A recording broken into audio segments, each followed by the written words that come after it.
Hey guys, and welcome back. In this quick video, I'm going to show you how to download NetMirror on your PC or laptop. Super easy and simple.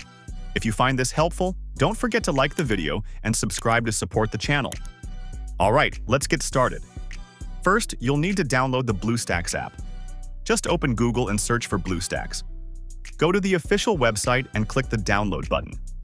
Once BlueStacks is installed, go to netmirror.app. That's the official site for the app.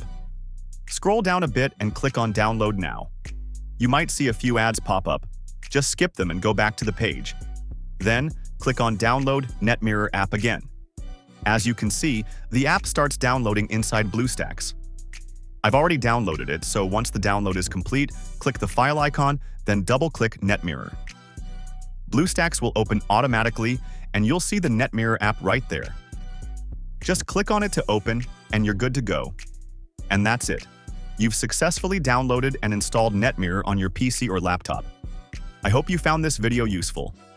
If you did, make sure to like, subscribe, and stay tuned for more quick tutorials.